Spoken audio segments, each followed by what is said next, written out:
All right, are we ready? Yes. Yeah. Okay, cool. All right. All right, friends. Yeah, come on in tight though. Okay, thank you so much, friends, for joining us here today. I got to give a big shout out to Katrina, who's in my riding of Burnaby, who's been fighting really hard to make sure folks have better, affordable childcare. And a big shout out to the BC government for the $10 a day pilot project, which is helping out so many folks. I just met a dad who said it really changed his life. He was living off of lines of credit to be able to afford childcare, and now it's just changed his life. Also, shout out to Jenny Kwan, who represents this riding and has been a fierce fighter and defender of the people of this riding and the people of BC for a long time. Thank you for everything you've done. And we've got a team of incredible candidates here with Breen and Yvonne. We're going to continue the fight. I want to thank all the childcare workers here for the work they do. It's incredible. You are the first line of education. As early childhood educators, you are providing a foundation for so many young people. So thank you. And to the parents and the kids I got to play with today. And here today is someone who's really been a champion for childcare in BC, Sharon Gregson. She's a legend, if I can put it that way. She's a legend, and a lot of her work is the inspiration behind the $10 a day childcare here in BC, the pilot project. So thank you, Sharon. So yesterday we saw that the Liberal government, Mr. Trudeau, again walked away from families that needed medication. From families that are desperate to be able to afford the medication they need, Mr. Trudeau walked away from them and said their help is not on the way, that he's completely, again, abandoned universal pharmacare. He'd rather help out his powerful friends in the pharmaceutical companies, his powerful friends in the insurance companies, than help out families that are desperate for medication. He turned their back on them. But there's another promise that the Liberals have made that's even older than pharmacare. Pharmacare is 22 years, but childcare is 26 years old as a promise. The Liberal government's been promising this for 26 years. There's kids now that were born, kids that were born when this promise was first made, that are now grown up and need childcare for their kids. That's how long this promise has been going on. And again, Mr. Trudeau has turned his back on those families. He's not developing or putting forward the steps to build affordable childcare for families. Again, he'd rather help out powerful and wealthy corporations with $14 billion to the wealthiest corporations in the last fall economic statement than make real investments in helping families who need childcare. I don't think it has to be that way. In fact, it does not have to be that. People do not have to settle for less. Mr. Trudeau is going to try to scare you to settle for less. You do not have to settle for less. You Democrats, we're in it for you. We're going to make sure we build on the work of the BC government here in BC with $10 a day childcare. And we're going to expand to make sure that people can get childcare everywhere in this country. Our commitment is this. We want to put forward $10 billion over the next 4 years to build 500,000 new affordable childcare spots, licensed childcare spots across this country. Because 1 in 4 kids under 6 have childcare, but that means 3 out of 4 kids do not. This is really difficult for so many families and so many kids. So we want to change that. We want to make real investments. We also want to move to make sure that this childcare that we're going to develop is protected in law with quality, with legislation at the federal level that ensures that it's protected in law, that it's high quality, that it's affordable. Our goal is to make sure that no kid goes without childcare, that every family gets the childcare they need. That's my commitment to you, and together we can make that happen. Donc, ce qu'on propose aujourd'hui, c'est d'aller de l'avant, de continuer avec le travail que le gouvernement de Colombie-Britannique a commencé, aussi avec ce que le Québec a fait. Québec a été avant-gardiste avec le système de garderie. On veut continuer et mettre en œuvre un programme pour aider les familles. M. Trudeau a tourné le dos aux familles qui ont besoin de médicaments parce qu'il ne continue pas, il n'allait pas de l'avant avec une assurance médicaments universelle, mais aussi avec le système de garderie. Il n'a pas fait des engagements pour créer un système de garderie universel. C'était 22 ans que les libéraux ont promis une assurance médicaments universelle. Ils ont brisé cette promesse. C'est 26 ans que le gouvernement libéral a promis un système de garderie universel. Encore, ils ont brisé cette promesse. Donc, on veut mettre en œuvre un programme avec 10 milliards de dollars pour financer 500 000 système de garderie pour 500 000 enfants. Et en plus, on va mettre en œuvre une loi pour protéger le droit d'avoir un système de garderie qui est accessible pour toutes les familles. Donc, c'est ce qu'on veut faire.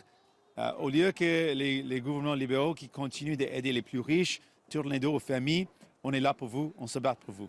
Merci beaucoup. And if you've got any questions, I'm ready for your questions. Hi, it's Annie with CTV. Sorry, I'm down here. In Canada, there are about 776,000 young children who are living in what they call childcare deserts. So in communities that either don't have enough daycares or they don't have enough spaces. I'm wondering how your platform will specifically address the concerns many Canadians in smaller communities, perhaps even more rural, have. Will there be a requirement to open daycares in areas that don't have them or in large municipalities? How is it going to work? When we talk about the only 1 in 4 kids under 6 having childcare, the fact that 3/4 of kids in Canada don't have childcare is exactly that. There's massive areas in communities where there is no childcare at all. And that means rural and more remote communities, but also in urban centers. There's just not any childcare for families. So what we need to do is build off the work that's happening here in BC and invest massively. Our massive investment in childcare is going to address this problem, make sure there's more childcare spots available across Canada, and particularly with an emphasis on assuring that where there's no childcare at all, we need to make sure there's investments to build affordable childcare there. Oui, en particulier, on a des endroits où il n'y a aucun système de garderie pour les familles, où les enfants n'ont aucun espace pour avoir ce système. Donc, avec notre engagement de 10 milliards de dollars et notre engagement de mettre une loi pour protéger les droits d'avoir accès au système de garderie, ça va aider en particulier les endroits où on n'a pas aucun service, parce qu'on sait qu'il faut avoir ces services comme ça. Ça va vraiment changer la vie. J'ai rencontré un papa aujourd'hui qui a dit qu'avec le système de garderie, ça a beaucoup changé sa vie, ça a changé la vie de la famille, et on veut la faire pour plusieurs personnes. Okay, so I do have a follow-up. What? I know, surprising, right? In a lot of communities, there actually aren't enough childcare workers that are trained.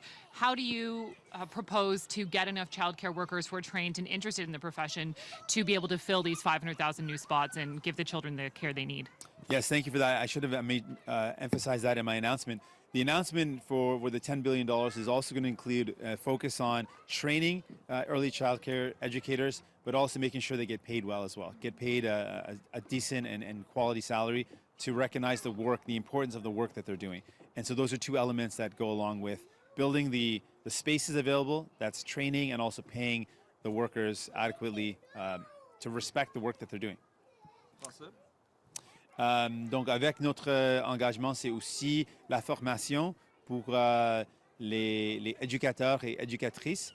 Et deuxièmement, il faut les payer un salaire de qualité aussi. Ashley Brooks, CBC. Hi, Ashley. You talked about building off of what the provincial government here in BC has done, and we're at a daycare that this is a $10 a day daycare pilot project. Why not come out and announce $10 a day daycare across the country, trying to make that possible? Yeah, that's our vision. That's exactly what we build. And to get there, we're making a massive investment to get us there. We want to build off of this exact idea, that childcare should be affordable. $10 a day changes lives. I was mentioning I met a dad who on the way in stopped me and said, I was actually paying for my childcare through my line of credit before. My wife and I were struggling, and this has literally transformed our lives. This has changed our lives. Now we can afford the things we need in our lives. We're not going into debt. This is thousands and thousands of dollars saved. When we make these investments into programs, this saves families thousands of dollars. We believe it has to be affordable, and I want to build off what's happened in Quebec, which is very affordable. Also, the pilot project here in BC. The $10 a day is our vision. That's our goal. We want universality. We want everyone to have access to free or low-cost childcare. So you're committing to $10 a day daycare when? So our goal is to get to universality by 2030. So we're starting with our program. That's going to be a bold step forward in our first mandate. And then our goal is to get to universality, which is no cost for some families that can't afford it, and low cost, like a $10 a day cost for those who can, to make it affordable, make it accessible by 2030. That's right. Or Bonjour. Sorry, to be clear, it could be less. In our plan, universality means no cost for some families, so it would be less than $10 a day. It'll be no cost for some families, but the highest, we'd like to have a cap at around $10. Bonjour, Jérôme Labbé, Radio-Canada. Comme vous le savez sûrement, la Commission vient à déposer son rapport ce matin, soulignant qu'il y avait de la discrimination systémique dans les services publics qui sont offerts aux Autochtones du Québec. J'aimerais savoir, est-ce que vous faites le même constat? Est-ce que selon vous, il y a de la discrimination systémique dans les services offerts aux Autochtones au Québec, mais aussi au Canada? Le rapport a soulevé ce qu'on a déjà su. Le fait qu'il y a la discrimination systémique, mais en particulier, on a une discrimination qui existe dans le système public aussi, dans les services publics. Donc, ce n'est pas quelque chose qui est seulement au Québec, c'est quelque chose qui touche la communauté autochtone à travers le pays. C'est une injustice, c'est une injustice qui continue et il faut faire face à cette injustice. Donc, pour nous, la réconciliation, c'est tellement important parce que ce n'est pas une injustice seulement historique, c'est quelque chose qui continue. Donc, c'est fini le temps pour les belles paroles. On a besoin des actions concrètes. Il faut s'assurer qu'il n'y a aucun élément de discrimination systémique pour personne, mais en particulier pour la communauté autochtone. Donc, je comprends que vous endossez le rapport. Autre question. Bon, ça fait une semaine que nous sommes dans cette très belle province de la Colombie-Britannique, mais est-ce que vous ne sentez pas aussi l'urgence de faire campagne ailleurs? Oui, on a beaucoup de temps qui reste. On va avoir une campagne qui touche tout le pays. La Colombie-Britannique est important. On est ici parce qu'on reconnaît l'importance de cette province. C'est une des plus, avec une grande population, beaucoup de monde. C'est tellement important pour moi. Je suis un député de cette région aussi, donc c'est aussi important d'être ici. Mais on va continuer d'avoir une campagne qui parle avec les gens à travers le pays, qui reconnaît leurs expériences et comment on peut faire face aux grands enjeux qui touchent les gens.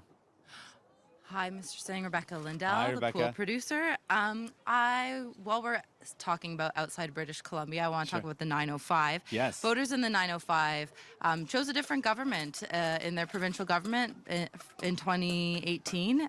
The New Democrats, Ontario's New Democrats, picked up a few of those seats, especially in Brampton, as you know. What kind of voter are you pitching to in the 905, and what makes that voter different than voters in other regions of Canada? Well, I think the voters are very similar in that fact that they're let down by Mr. Trudeau. They're voters that have been seeing the massive cuts and how they've hurt people when it comes to Mr. Ford. They've seen the impacts of Mr. Ford's For the People, which was a fake promise that was not for the people, it was for the powerful. He cut services that families need. Education is now getting into a desperate situation.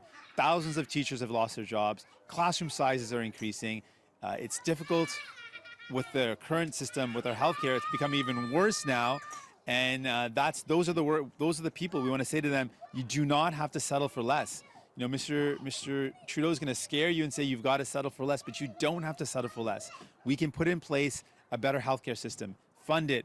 Unlike Mr. Trudeau, who's cut services and cut funding, we can increase funding. We can bring in universal pharmacare. We can bring in dental care services. We can bring in childcare. We can save families thousands of dollars. Mr. Scheer is going to offer you a couple of dollars in your pocket, but it's not going to help you pay for childcare. It's not going to help you pay for your medication. What we're providing is a plan that'll help out families in the 905, in Brampton, in the GTA, in Toronto. These are plans, these are commitments that are going to make people's lives better, and I'm confident we'll do well because people need us. They need someone who's going to fight for them, and we're in it for them. One other question. Back in 2015 and now, young people, millennials, Gen Z voters make up a huge proportion of people who will go to the ballot box. They came out last time for the Liberals in high numbers. Do you think Mr. Trudeau is losing ground with those voters, and what's your pitch to them on the New Democrats? Yeah, he's absolutely lost ground. We saw thousands of young people take to the streets in the climate strikes across the world, but across Canada. And effectively, they were striking against Mr. Trudeau and the Liberal government. They're striking against Mr. Trudeau's decision to buy a pipeline in the face of a climate crisis. They're striking against Mr. Trudeau's decision to exempt the biggest polluters from a price on pollution and to continue to subsidize the fossil fuel sector. These are wrong decisions. These are decisions that make young people lose hope. We, on the other hand, tell young people that they can count on us. We're going to have their backs. We're going to make sure we end fossil fuel subsidies, invest in clean energy, make sure we build the economy of the future, which helps us reduce emissions, create long-lasting jobs, and save families money. We're also going to invest in young people. We're not going to charge them interest on their student debt. The way Mr. Trudeau has basically profited on the backs of students, $3 billion over the past 4 years, we're going to immediately, on day one of a new Democratic government, end the interest that's being charged on student debt. We're going to move towards loan forgiveness, replacing loans with grants, and eventually free tuition. We're there for young people. They can count on us. They can count on us to fight for them, not the Liberals or the Conservatives. New Democrats will have your back. Hi, Derek Penner with the Vancouver Sun and Province, right here. Oh, hey. Hi. A bit of a campaign question. You've spent a concentrated period in British Columbia right now. Maybe I could ask why you've chosen to focus so much time in British Columbia at this point in the campaign, and how much longer will you be campaigning here? We see a lot of amazing opportunities here in BC. We see a lot of people that are feeling let down by Mr. Trudeau. They don't see the Conservatives as making their life better. They've seen what Christy Clark Liberals have done. They see that Mr. Trudeau has chosen someone like Terry Lake in Kamloops to be their star candidate.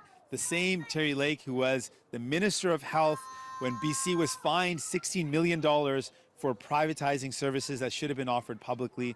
He's being touted as a star candidate. It shows that Mr. Trudeau is not committed to healthcare, is not committed to people. He's committed to helping out his powerful friends, the pharmaceutical companies and the lobbyists. He's turned his back on pharmacare. So we really want to show Canadians and show British Columbians that they have an option, that they don't have to settle for less. New Democrats will end fossil fuel subsidies, protect the environment, expand healthcare, help out young people, build affordable housing. These are things that matter to the people of British Columbia. They matter to me, they matter to our entire team, and we're going to deliver for them.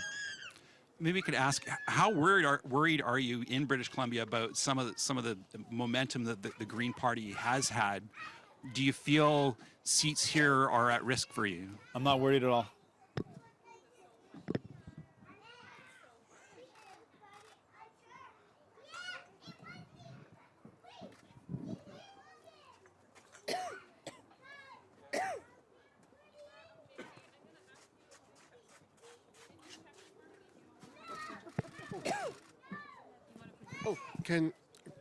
In Punjabi, can you maybe talk about the announcement one more time in Punjabi? Please? Sure, thank you. ਕੱਲ ਆਪਾਂ ਗੱਲ ਕੀਤੀ ਹੈ ਕਿ Liberal ਸਰਕਾਰ ਨੇ 22 ਸਾਲ ਲਈ ਵਾਅਦਾ ਕੀਤਾ ਕਿ ਜਿਹੜੇ ਦਵਾਈਆਂ ਦਾ ਖਰਚਾ ਉਹ ਹੈਲਥ ਕੇਅਰ ਢਾਂਚੇ 'ਚ ਲੈ ਕੇ ਆਉਣਗੇ, ਪਰ 22 ਸਾਲ ਬਾਅਦ ਉਹਨਾਂ ਨੇ ਫੇਰ ਇਹ ਵਾਅਦਾ ਤੋੜਤਾ ਤੇ ਫਿਰ ਉਹਨਾਂ ਨੇ ਚੁਣਿਆ ਕਿ ਜਿਹੜੇ ਅਮੀਰ ਫਾਰਮਾਸਿਊਟੀਕਲ ਉਹ ਕੰਪਨੀ ਵਾਸਤੇ ਉਹਨਾਂ ਨੇ ਕੰਮ ਕਰ ਰਹੇ ਨੇ, ਨਾ ਕਿ ਆਮ ਲੋਕਾਂ ਵਾਸਤੇ ਜਿਹਨੂੰ ਦਵਾਈਆਂ ਦੀ ਲੋੜ ਹੈ। ਹਰ ਵਕਤ ਆਪਾਂ ਦੇਖਦੇ ਹਾਂ ਕਿ ਸਰਕਾਰ, ਲਿਬਰਲ ਪਾਰਟੀ ਉਹ ਅਮੀਰਾਂ ਵਾਸਤੇ ਕੰਮ ਕਰਦੇ ਨੇ, ਅਮੀਰ ਕਾਰਪੋਰੇਸ਼ਨਸ ਵਾਸਤੇ ਤੇ ਆਮ ਲੋਕਾਂ ਵਾਸਤੇ ਨਹੀਂ ਕਰਦੇ। ਆਪਾਂ ਆਮ ਲੋਕਾਂ ਵਾਸਤੇ ਹੈਗੇ ਆ। ਸੋ ਆਪਾਂ ਦਵਾਈਆਂ ਦੇ ਖਰਚਾ ਆਪਣੇ ਹੈਲਥ ਕੇਅਰ ਢਾਂਚੇ ਦੇ ਵਿੱਚ ਲੈ ਕੇ ਆਵਾਂਗੇ, ਨਾਲ ਦੇ ਨਾਲ ਜੋ ਪਰਿਵਾਰਾਂ ਨੂੰ ਚਾਈਲਡ ਕੇਅਰ ਦੀ ਲੋੜ ਹੈ ਆਪਾਂ ਉਹਦੇ ਵਿੱਚ ਵੀ ਇਨਵੈਸਟਮੈਂਟ ਕਰਨਾ। 26 ਸਾਲ ਹੋਇਆ ਕਿ ਲਿਬਰਲ ਸਰਕਾਰ ਨੇ ਇਹ ਵਾਅਦਾ ਕੀਤਾ ਕਿ ਉਹ ਚਾਈਲਡ ਕੇਅਰ ਲੈ ਕੇ ਆਉਣਗੇ, ਉਹਨੇ 26 ਸਾਲ ਬਾਅਦ ਫਿਰ ਉਹ ਵਾਅਦਾ ਤੋੜਤਾ। ਆਪਾਂ ਅੱਜ ਕਹਿ ਰਹੇ ਹਾਂ ਕਿ ਉਸ ਪਰਿਵਾਰਾਂ ਨੂੰ ਜਿਹਨੂੰ ਚਾਈਲਡ ਕੇਅਰ ਦੀ ਲੋੜ ਹੈ ਆਪਾਂ ਇਨਵੈਸਟਮੈਂਟ ਕਰਾਂਗੇ ਤਾਂ ਕਿ ਚਾਈਲਡ ਕੇਅਰ ਹੋਵੇ, ਵਧੀਆ ਹੋਵੇ, ਬੱਚੇ ਨੂੰ ਸਿਖਾਇਆ ਜਾਵੇ, ਨੌਜਵਾਨ ਬੱਚਿਆਂ ਨੂੰ ਮੌਕਾ ਮਿਲੇ ਕਿ ਉਹ ਸਿੱਖ ਸਕਣ, ਉਹ ਹੋਰ ਬੱਚਿਆਂ ਨਾਲ ਖੇਡ ਸਕਣ।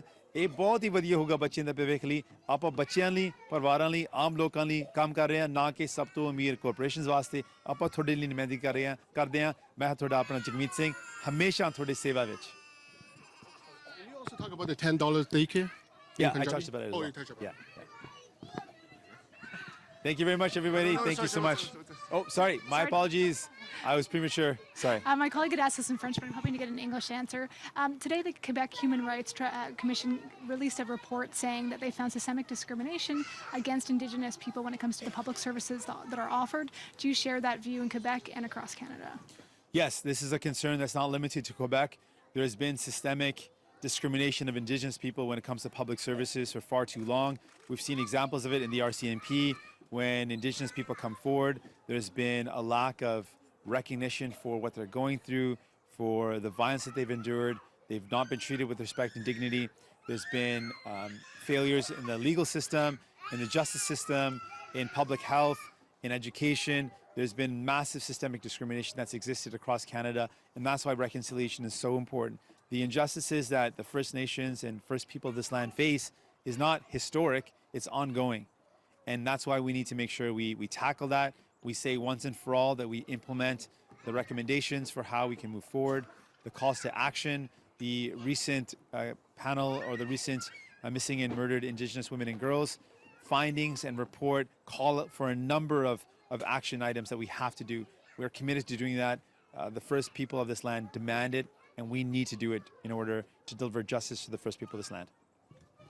Et une dernière question en français. J'aimerais savoir en quoi les finances du NPD qui, sont moins... votre parti est moins riche que le Parti libéral et le Parti conservateur, en tout cas, a reçu moins de dons dans la dernière année. En quoi cette problématique-là a-t-elle un impact sur votre campagne? Par exemple, est-ce que c'est pour cette raison que... Est-ce que vous passez beaucoup de temps en Colombie-Britannique pour ne pas avoir à revenir plus tard et à sauver des frais d'avion, par exemple? Non, pas du tout, pas du tout. On a une campagne qui est tellement forte. On a un engagement de traverser le pays et on a fait ça avec beaucoup des grands événements, avec beaucoup de monde qui sont là. On est fiers de ce qu'on a fait. Mais plus que ça, je suis fier que notre campagne reflète les intérêts et les inquiétudes de monsieur et madame tout le monde, des travailleurs et travailleuses. Ils se sentent dans la campagne parce qu'on est là pour eux. On se bat pour eux. Et je suis fier de ce qu'on a fait. On va continuer de faire la campagne à travers le Canada pour soulever cette question. C'est qui se bat pour vous? Et c'est clair que les libéraux continuent de travailler pour les plus riches. Les conservateurs aussi vont travailler pour les plus riches. C'est nous, les néo-démocrates, qui travaillent pour vous, qui se battent pour vous. Maybe I could ask you, how do you counter some of the Green campaign arguments that they are the climate change votes, and that even the NDP, in making your commitments, you haven't spelled out how you're going to get to the net zero goal, which makes you weaker on the climate change file. How do you respond to that as you're campaigning and trying to convince people? Sure. First off, many experts have said that our climate action plan is the boldest, is the best plan, better than the other parties, and I'm proud of that. But more importantly, we understand that the Greens care about the environment. We also care about the environment. But what sets us apart is Ms. May has said very clearly that she is willing to work with the Conservative Party, that she is willing to effectively put Mr. Scheer into the Prime Minister's seat. For me, that's non-negotiable. I've ruled that out. She's also allowed anti-abortion candidates to run for the Green Party. The Green Party does not have a clear position on a woman's right to choose. For New Democrats, that's also non-negotiable. We would not negotiate working with the Conservatives who would cut services, and a woman's right to choose is non-negotiable. With the New Democrat, you know what you get.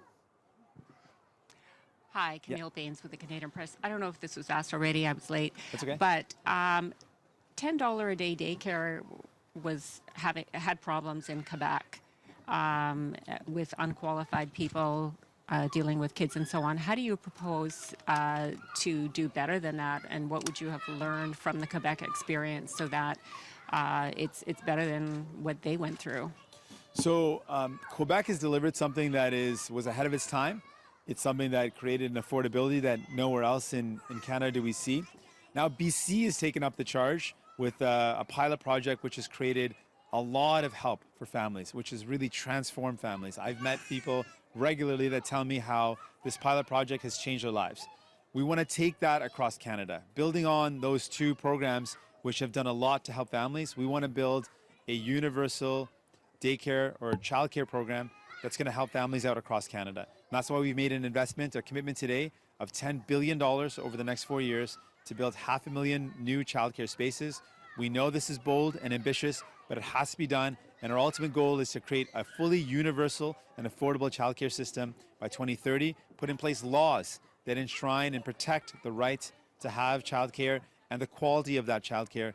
These are things that we are committed to because we know families need it. Oui. Donc, le Québec a été avant-gardiste avec ce qu'ils ont fait, avec le système des garderies. Aussi, la Colombie-Britannique a maintenant commencé de prendre la responsabilité avec un incroyable geste avec ce qu'ils ont fait avec le système de garderie. Donc, on veut continuer avec ce que la Colombie-Britannique a commencé ici et ce que le Québec a fait avec un système de garderie universel à travers le pays. Et on a proposé notre engagement pour le faire Et c'est notre but d'avoir un système de garderie universel jusqu'à ici 2030. Hi. Hi. Savannah Erasmus, BCIT News. Hi. I just wanted to go back. You mentioned about the systemic discrimination that Indigenous people endure. How do you hope that this $10 a day childcare affects Indigenous families? Right, well, this is something that affects all families, but in particular, if a family is faced with challenges or barriers, economic barriers, they're going to feel the crush of the cost of childcare even more. And so for Indigenous families, they also have struggles with access to childcare, and we need to make sure that it's affordable.